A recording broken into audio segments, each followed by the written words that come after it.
mbokk yi ñu fas yéene indil waxtu yi nga xam ne nii mbaa xabaar yi nga xam ne itam ñoom ñoo fi jot a taa xabaar yi nag li ci gën a fës moo di tawat yi nga xam ne nii moo di coronavirus looloo waral njiitu réew mi di président Macky Sall di wéy di daje ak ay kilifa waaye itam kilifa yi nga xam ne itam ñoom lañ dénk wàllu wér-gu-yaram am na bataaxal yoo xam ne indi nañ ko ngir xamale itam tawat ji ci Sénégal ak tolluwaay ak taxawaay bi loolu incha allah dinañ ci indi ay leeral. ni nga xam ne nii noonu lañ ko waxee ci bopp xabaar yi njiitu réew mi di président Macky Sall daje na ak ay kilifa yoo xam ne nii ñii dañoo nekkoon ay premier ministre ñii nekkoon itam ay kilifa yoo xam ne nii ñu amoon ay ndombo tànk lañ ci pencum ndaw réew mi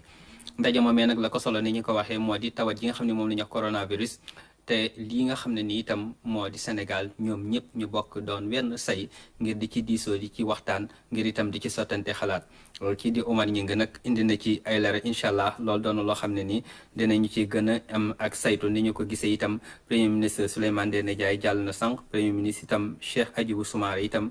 moom la ñu gis nii muy waxtaan ak njiitu réew mi di diisoo ak moom ku nekk itam di ci indi xalaat ki itam di Cheikh Tidiane Gadio ak Abdoulaye Baldé itam ñoom ñëpp takk ay ndomba tànk yoo xam ne nii ci pencum ndaw réew mi amoon itam yeneen cër yoo xam ne nii dénkoon nañu leen ko ci nguur gi ci mel ni itam Robert Sagna itam nekkoon ministre d'État am itam cër yoo xam ne nii dénk nañ ko ak ñi nga xam itam ñoo yor lépp lu jëm ci wàllu yoon ndax ñi nga xam ne itam ñoo doon magistrat yu mag yi jiite itam yenn kuréelu ëttu attekaay yi ñoom ñëpp njiitu réew mi woon na leen waxtaan ak ñoom diisoo ak ñoom sottante ñu ak xalaat ak mbooleem yeneen kuréel yoo xam ne nii xalaat nañ ne ñoom ndem dañoo bokk itam li nga xam ne ni moo doon tool bi ku nekk itam am waar woo xam ne danga faa féete di ca bay day doon lu yell ngir ñu woole itam laaj la xamal la taxawaay bi xamal la teewaay bi kii di itam président Madické Niang nekkoon itam ministre d'État nekkoon li nga xam ne ni moo doon itam nekkoon président groupe parlementaire loolu yëpp dafa doon ay waxtaan ak diisoog settante xalaat yoo xam ne ni kilifa yi seen diggante am nañ ko ak njiitu réew mi nu ñu ko baaxoo di gisee itam ndax noonu la yendoo nekk bërki démb itam noonee la ko defee woon waa forum civil bàyyiwul kenn ci ñi nga xam ne nii yel na ne war naa taatan seen xibaar ngir li nga xam ne ni itam moo doon seen gis-gis ak seen wàllu woowu ñu mën ci indi ay leeral ni ñu ko doon waxee ni ki sànq Omar Gningue mel na ni bande bi nga xam ne ni itam moom la ñu doon séntu ngir mën a mën a itam xool tolluwaay yooyu bande boobu jàpp ne ni ñu teewlu ko. ancien premier ministre Souleymane Ndéné Ndiaye moom la njiitu réew mi njëkk dalal ci alxamis ji gannaaw waxtaan wi nag yëkkati na kàddu rafetlu li njiitu réew mi def ci jamono ji. li mu waroon def na ko ñun ñëpp sans exception et maa ngi ci sargal bu baax a baax toute la classe politique parce que kenn ku nekk wane nga ne Sénégal la gënal sa parti ndax ñoom ñëpp ñëw nañu wuyu si ko déglu ko mu wax leen mesures yi nga xam ne mu ngi koy jël te muy mesures yoo xam ne wax dëgg yaakaar naa ne buñ ko toppee ni mu ko bëggee yaakaar naa ne suñu borom dinañu dimbale. moom it nekkoon na njiitu gouvernement bi Cheikh Hadjibou Soumaré gis ne li njiitu réew mi di def lu war la ñu jàppale ko. li mu def nii président maa ngi ko ciy remercier parce que lu baax la parce que ñun ñëpp ay doomu Sénégal lañu tey bu xoolee àdduna bi li ciy xew nga xam ne lii dootul affaire parti politique dootul affaire parparloo affaire bu sérieux la te ñun war nañu xam ne lu sérieux moo tax doomu Sénégal yëpp war nañ ci jóg ñu taxaw ci ànd ak gouvernement bi ànd ak état bi dooleel état bi aussi parce que boo nee dooleel état man fonctionnaire la boo néewalee doole état rek yaa ngi néewal doole sa réew ci moment yi ñu toll nit ñi war nañu xalaat ne dañu war a dooleel état bi pour que mu mun a jël mesure yi nga xam ne moom la war a jël continuer di ko jël. député vice-président de l'Assemblée nationale Cheikh Tidiane Gadio moom nag li mu gën a bàyyiloo xel nit ñi moom mooy position bi président Macky Sall jël jëm rek ci dette bi suñu réew yi ameel jamono ji partenaires yi. Afrique bor yi ñuy toppee réew yu mel ne Amérique jël lu mot 2000 milliards xaw ma sax dafa rëy ci suñu budget yi ñun fii ba doo ko mën sax faram-fàcce pour expliquer ko xaalis bu dul jeex lañ jël pour xeex coronavirus. français yi jël lu mot 350 milliards pour dimbale ko seen i entreprise donc réew yi état yi ñu wale ne buñ jaaxlee am na ay ressources yu ñu mën a am ressources yooyu tamit bu lii passé suñu système santé maanaam mbiru docteur yeeg hôpitaux yeeg yooyu lépp ay changé mbetteel bi ñu am ni yàlla buñ ko amati nañu góorgóorlu pour bu lii bu mu ñu dalati parce que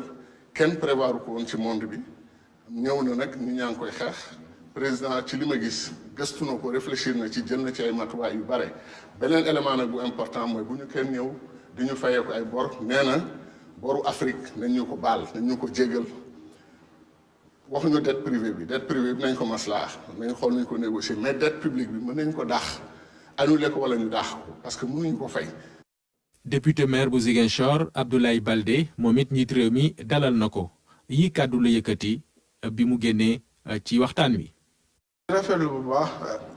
dalal boo xam ne président de la République dalal na ma ko pour man honneur la lu mel ni xew ñuy consulter l'ensemble des fils du Sénégal ñu boole ma si. aussi waxtaanee nañu fi jafe-jafe yoo xam ne localité yi sori parce que prélèvement bi ak surtout analyse test yoo xam ne prélèvement yoo xam ne moom lañu def c'est important déjà au niveau de ma ville ñu ngi confiné près de 200 personnes. Donc c'est important que résultat yi di teel a ñëw pour que li ñu xam kan moo am jàngoro bi ak ko amul donc loolu aussi waxtaanee nañ ko wax naa ko jafe-jafe ñu fa am parce que ak frontière boo xam ne tëj nañ ko entre la Gambie et le Sénégal il faut faire 900 kilomètres pour acheminer les prélèvements donc loolu jafe-jafe la bon joxe ne aussi ay propositions pour que soit ñu def avion militaire boo xam ne dafay dem jëli prélèvement yi chaque jour mu indi ko par 2 jours. Pour que ñu mën a am résultat yi mu gën a gaawee. ki nga xamante ni nag moom la wuutu ci mairie bu Ziguinchor muy ministre d'État Robert Sagna moom it njiitu réew mi dalal na ko ni ko ay naataangoom defee moom it rafetlu lool doxalinu président Macky Sall jëm rek ci xeex lii di coronavirus bi lëmbee àdduna. jërëjëf Omar ci wàllu woowu sax moo waral ki nga xam ne nii Cheikh Tidiane Gadio mi ngi ko doon junjun ni ki sànq moom njiitu réew mi bu ma xamee ne kuréel gi nga xam ne itam dafa bànqaasoo ci mbootaay xeet yi te toppatoo lépp lu jëm ci wàllu wér-gu-yaram xam le ne tawat ji di coronavirus tey mën naa am ay njeexital yoo xam ne nii itam yuy xaw a mittil la ci dendu Afrique looloo waral itam yenn banques yi sax xam ne dina am ay koppar yoo xam ne nii dinañ ko digaale ak yenn réew yi ndax lii nga xam ne itam moo doon jiiko yu ñu doon def ngir indi ak yokkute mel na ni suñuy tànk dina ci xaw a nagam njiitu réew mi nag ba mu tënkoo ci loolu yëpp moo waral mën a daal li nga xam ne nii moo mënta ñàkk mooy banque yi ak bitim réew ak ñi nga xam ne ñoom la ñu ameel ay bor ñooñee dañu am laabire guñ ci war a mën a indi lii muy jéggale ko mu doon loo xam ne nii ak tënk la gu ñu aram ndaw indil ñu teewlu ko. lenn moo leer ci feebar bi di coronavirus ñàkk gu métti la nar a bàyyil àdduna bi ñi ciy gën sonn du doon ñenn ñu dul réew Afrique yi nga xam ne dañoo néew doole alab neen kuréel gi saytu koomu Afrique di commission économique africaine lim ci wax yéeme lool mu ne réewum Afrique yi dina ñàkk rek lu takku ci koppar gi nga xam ne ñu ngi ko doon dajaleel seen bopp ci seen biir réew yokkute gi tamit ñu ngi ko doon séentu ci 3,2% maanaam ñett ci téeméer boo jël fi mu toll nii ñi ngi xaar rek mu wàcc ba benn ci téeméer boo jël ci noonu la kilifa Afrique yi daal di jóg biral seenub laaj président Macky Sall bind laaj réew yi nga xam ne dañoo am doole te du lëkkaloo ak waa Afrique ci wàllu bor ak kuréel yu mag yi nga xam ne ñoom it dañuy leble ay koppar ñu daal di rek taxawu Afrique ci faase bor boobu nga xam ne dañ leen ko ameel woote googu ku mel ne premier ministre bu Canada Justin Trudeau déggu ko tontu ci ne moom noppi na jàpp ci FMI ak Banque mondiale tamit àndandoo siwal ab yéene fësal ci woo guñ woo rek ñi lebal koppar nguuru Afrique yi ñu daal di rek ajandi ci saa si yooyu le bor lii bu anto dina gën a yokk Afrique doole ci xeex bi yokk ko tamit koppar te loolu ku mel ne premier ministre bu Éthiopie woo na si tamit waa G20 di ñaar fukki réew yi nga xam ne ñoo ëpp doole ci àdduna bi laaj na leen ñoom it ñu daal di xoolaat rek bor bi ñu seq ak ñoom lii di wane ne ëllëgu Afrique ci wàllu koom ñii di bayeer yi di borom koppar yi dinañ ci am rek wàllu gu rëy. jërëjëf Aram ci tawat jooju sax ni ñu koy baaxoo di amale bët bu set ki nga xam ne nii moo doon docteur Aloyse Waly Diouf di directeur cabinet yi jëwriñ ji dénk lépp lu jëm ci wàllu wér-gu-yaram indi na ay leeral ci tolluwaay tawat ji suñum réew nee na fi mu nekk nii lu tollook juróom-ñeent fukki nit ak juróom-benn ñu nga tëdd ca la l'hôpital tawat ji itam daaneel leen loolee nag tolloon na ci téeméer ak juróom ndax ci téeméer ak juróom yooyu buñ cee dindee ñi nga xam ne nii faj nañ leen ba ñu wér dafay des juróom-ñeent fukk ak juróom-benn nee na itam ci loolu tey ji nag am na juróom ñoo xam ne nii yokk nañ ci juróom ñooñee nag mbaa juróom-benn yu ci yokku juróom-benn yooyu juróom yi dañoo jóge ci bitim réew ñëw fii kenn ki nag mooy ñi nga xam ne itam dañoo wàllante fii ci biir réew mi ñu teewlu ci docteur Aloyse Diouf. tey alxemes ñaar fukki fan ak juróom benn ministère de la santé et de l'action sociale jot na résultat examen yi nga xam ne moom lay weccoog yéen ci téeméer ak fanweeri test juróom benn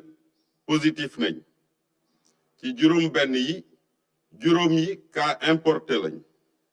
benn bi nekk contact boo xam ne suñu service yi ñoo ko doon suivre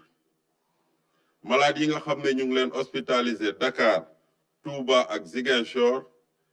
ñu ngi am tan ci bésu tey bi dalee ko ñaari fan ci weeru mars am nañu Sénégal téeméer ak juróomi cas yoo xam ne détecté nañ leen ñu positif ci téeméer ak juróomi cas yooyu juróom-ñeent wër nañu ba génn juróom-ñeent fukk ak juróom benn ñoo nekk ci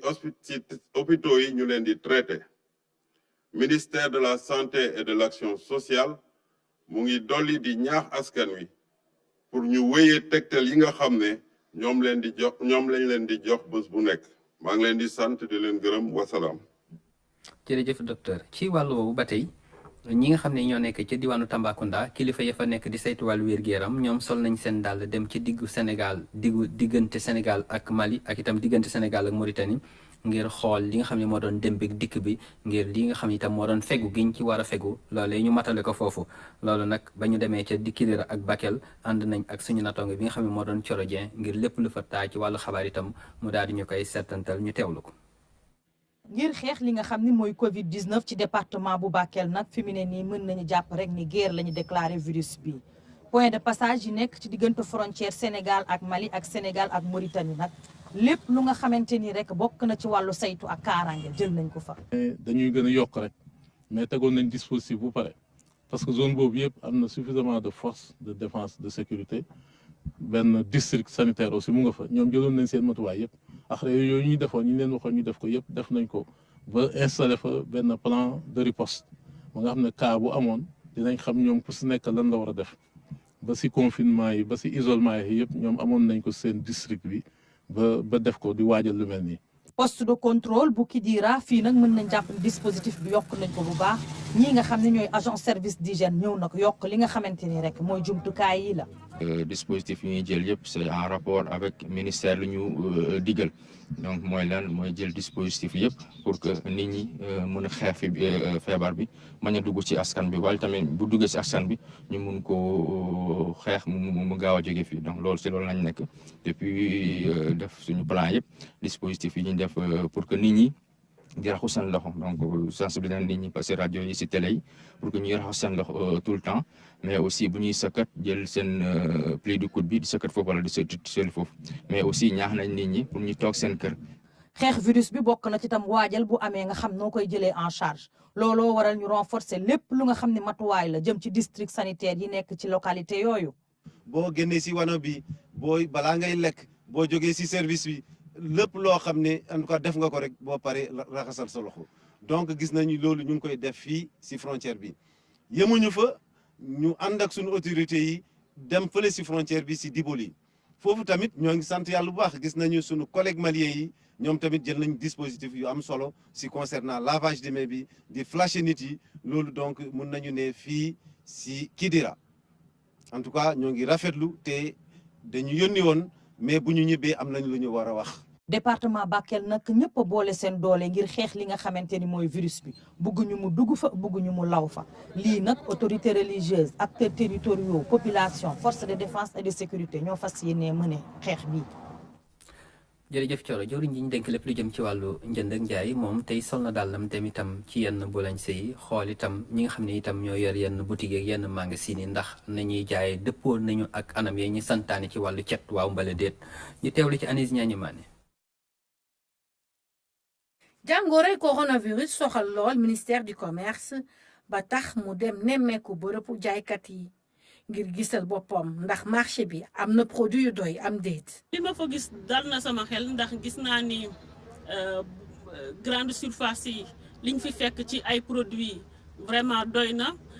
te wax nañ ma ni am nañ ay stock yu bari yoo xamante ne ñu ngi ci seeni magasin donc di wax consommateurs yi nii amul benn tiitange bu ñu war a am donc marché bi approvisionné nañ ko bu baax a baax état def na lépp ba nga xamante ne kenn du am problème ci wàllum dundin. ba pare li nga fi gis ci grande surface yi moom ngay fekk ci marché yi donc amul benn inquiétude bu ñu war a am nañu fexe rek bàyyi achat de précaution ndax loolu mooy créer tension ci marché bi te gis nañ tamit ni prix yi vraiment respecté nañ ko. ci bërëbu jaaykat yépp ñi fay yëngu jël nañu seeni matuwaay ngir kaaraange ak set gu doy. ci wàllum hygiène tamit seetlu naa ni grande surface yi ñu visité yépp balaa ngaa dugg dinañu la jox gel. Antiseptique boo xamante ne di nga nettoyer say loxo mais aussi gis naa ni respecté nañu def nañu ay marquage pour distance réglementaire yi gis naa ni tamit am na sax ay vitres yu ñu def ci caissières yi pour que ñu bañ a nekk en contact ak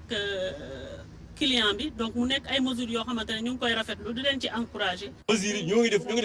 def lu ñu mën jënd gant jënd masque jënd hygiène antiseptique. désinfecté lépp ñoo koy def même employé sax pour bañu ñibbi da leen garder ci kaw. ngir gën a doxal mesure bi di tere jaayum mburu ci boutique yi acteurs yi fas yéene ñoo indiwaat ay kiosque. employé dana yokk ndaxte aussi bu ñu installé ay caisse aussi employé day yokkaat donc nañ dal xel yi fii danañu yokk employé yi am benn problème. ñu ngi liggéey ak acteurs yi pour ñoom ñu fexe ñu am kiosque ba nga xamante ne produit bu ñuy yóbbu ci consommateur dañuy am benn traçabilité bu leer. ba nga xamante ne vraiment lépp loo xamante ne war na ko mën a gaañ du ko ci am di leen di masawu waaye di leen di wax ni xeex bi ñun ñëpp ñoo ko bokk ñun ñëpp ñoo war a mobiliser wu ci xeex bi ba ñu fexe ba jàngoro bi bañ fee law. ci bërëbu jaaykat yépp cet gi fàttewuñu ko muy ay matuwaay yu wóor ngir xeex jàngoro yi Covid-19. jërëjëf Anis Ñaañi Maane kon kooku jëwriñ ji doon na dem nimmiku ji ak njabootam ngir xool itam njëgi fan lañ toll ndax ndim bi tey am na luñ ci yokk waaw mbala déet waaye itam ndax xool ndax marchandise mi itam am na ci bari bi waaw mbala déet ak sàmmonte ak cet gi. ci bitim réew itam ki nga xam ne moo doon Seydina Aline Fall am na jéego yu mu def ci yenn barab yi ngir xool tawat ji nga xam ne nii moo doon Covid-19 bakkan ñam ca jot a faat ak ñam ca jot a tëral ak lan itam lañ ci saytu ci wàllu wér-gu-yaram ñooñee nga xam ne nii ñoo fa tëdd ñu teewlu ci dem ci tënk. bu ñu sukkandikoo ci bilan bu mujj bi lu tollook 20 junne yu tekk nit ñoom ñoo ñàkk seen bakkan ci àdduna bi ci coronavirus bi. feebar bi nag di yokk ci àdduna bi rawatina ca Europe lu ëpp nag 4 junne nit ñàkk seeni bakkan tey jii ca Espagne ci feebar boobule Italie nag nekk dëkk bi nga xamante ne nii moom la feebar bi gën a jàpp nag jamono jile am na lu tollook 2 junne nit ñoo xamante ne nii jot nañ ci ñàkk seeni bakkan ci États-Unis nag Sénat bi daal di woote nag benn plan boo xamante ne nii luñ ci jublu moo di nag fexe ba génne lu tollook 2 junne milliards de dollars ngir nag jàppale économie bi. ñi nga xamante ne ñoo jiite G20 ci àdduna bi ñoom nag daje nañ tey jii ngir xool nan la ñu mën a nag boole seen i xalaat ak seen i pexe kër nag li nga xamante ne moo di koom-koom ci àdduna bi nag gën a bañ a suux. ki jiite organisation Nations Unies di Antonio Guterres moom sàkku na ci dëkk yi am doole yi ñu jàppale nag dëkk yi nga xamante ne seen loxo jotul bu baax seen i gannaaw fii ci Afrique nag ñu jàpp ne lu tollook 2 junne yu tekk 4 téeméeri cas confirmé la ñu am ci 4 dëkk ñu jàpp tamit ne 4 nit jot nañ ñàkk seen bakkan ci coronavirus bi fii ci Afrique ci Mali président bi di Ibrahima Boubacar Keïta xam ne amal nañ fa nag couvre-feu ci guddi gi nag ci dëkk bi yëpp waaye nag nee na élection législative yi nga xamante ne war na am nag dimanche nag kenn du ko dàq nag dina am dimanche incha allah chef opposition bi di nag Soumaïla Cissé foofee ca Mali moom nag réeroon nag mercredi ba léegi nee nañu nag dañ ko teg loxo moom nag dafa demoon nag ci biir dëkk ba amal fa campagne législative yi nag ngir nag élection bi war a am dimanche bi di ñëw. jërëjëf Seydina ci li nga xam ne nii moo doon tawat jooju tax na suñum réew amal li nga xam ne nii moo doon couvre-feu bi maanaam bu juróom-ñetti waxtu ci guddi jotee ba itam juróom-benn waxtu ci fajar gi jot amaytuñ kenn sañ-sañ muy dem ak dikk loolu itam kaaraange gi nga xam ne moom lañ dénk ñuy seetlam sàmmanteeg loolu ñoom itam ñi ngi mel ni ñi ngi koy saytu jëwriñ ji nga xam ne itam mooy seen kilifa sol na dàllam dem seeti leen ndax xool itam nan la ñuy doxale loolu Ibrahima Ndong àndoon na ci ak moom. ay mbedd yu ne selaw ci bërëb boo xamante ne ci waxtu bi da doon fees dell ak nit ñu ngi fi nag ci avenue Ponty mu mel ni fii moom takk der yi rek ñoo fi yeeyoo dox jamono jii li nag dara waralu ko lu dul mesure yi nga xamante ne président de la république jël na ko ngir xeex bu baax li nga xamante ne moo di mbas mi lëmbee àdduna te ñu duppee ko Covid-19 ci jamono jooju nag ñu gis ne ñi nga xamante ne ñoo di takk der yi am nañ organisation bu am solo boo xamante ne teg nañ ko lépp rek ngir wàccoog ak seeni liggéey ci jamono jooju sax ministre de l'intérieur daal di jóg moom nag dugg ci banlieue bi ngir xool ndax mesures yi nga xamante ne jël nañ ko def nañ ko nu mu waxee. gis ngeen taxawaay bi nga xam ne bii force de défense et de sécurité am nañ ko donc tey de façon inopinée ma ñëw ne naa xool sur le terrain naka la ñuy comporter woo naka la ñuy def ak population yi gis naa d'abord gendarmerie parce que yàlla dafa def man maa ngi dëkk Maris te Maris secteur gendarmerie la donc moo tax ci ñoom laa njëkk a tombé dugg Pikine tombé également ci alkaati yi policiers yi ñëw fii nag tombé fii ak soldats si donc li mu wane déjà que mooy ñetti force yëpp engagé nañ ci terrain bi pour que dëggal li nga xam ne lii moom le président décidé nit ñi toog ci seen kër parce que loolu mooy solo si lii ñuy def ne nit ñi toog comme ça bu ñëpp toogee wax dëgg yàlla nit ñi éviter déplacement yi dana wax peut-être li nga xam ne lii moom la ñuy xeex gannaaw nit ñee ko yóbbaale mu mën a toog. muy police gendarmerie wala sax ñii di l'armée bi ñoom ñëpp daal di jóg taxaw temm ngir bokk ci xeex bi bu ñu ñëwee ba fi nga xamante ne nag moo di rond-point Cambérène ñu gis ne lu ëpp 20 fukki nit lañ fi daal di jàpp lu ñu mel nag dara waralu ko lu dul problème transport boo xamante ne amoon nañ ko. mesure bi arrangé jëjëwul transporteurs yi parce que su ku doon yeb par 45 yow nga mën ko obligé mu jëlay 20 mais du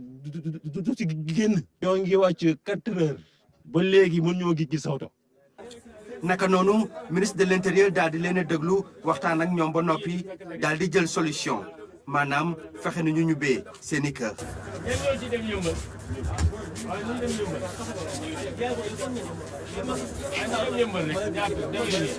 Aly Ngouille Ndiaye yemul ci loolu nee na dina waxtaan ak naataangoom bi nekk ci ministère des transports bu ko defee ñu jël ay mesures yu am solo ci wàllu wi.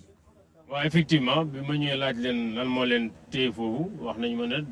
wax dëgg yàlla bëgg nañoo ñibbi depuis 3 heures ñenn ñi depuis 5 heures ñenn ñi depuis 6 heures mais dañu am problème mu transport donc ma gis ñoo xam ne ñii dana Dakar biir Dakar la ñu doxee ba foofu donc te war a dem ñenn ñi yëmbal ñenn ñi Bargny donc loolu xam naa dinaa ci waxanteeg suma naataango ministre des transports pour ñu xool naka la leen mën a gën a jàppale ci transport bi parce que peut-être que ñi bëgg dem fu gën a sori nekk na problème mais am na yaakaar ne du ñàkk dañ ci mën a góorgóorlu tuuti ci solution. mbégte bi nga xamante ne kilifa bi am na ko dara waralu ko lu dul li nga xamante ne gis na ko te mooy sénégalais yi respecté nañ bu baax état d'urgence bi. rax si dolli dispositif bi nga xamante ne force de sécurité et de défense yi teg nañ ko ba mu jural ko résultat bu positif lii nag dara waralu ko lu dul gën a sàmm askan wi ci seen wërgu yaram. jërëjëf Ibrahima jërëjëf ca mbokk yi teewlu bi loolu moo doon li fi rusoon ci wàllu xabaar dëppoog li ñuy cëlloon ci wàllu waxtu li ñuy def moo di leen ñaanal gaal mu ci de ci géej xewal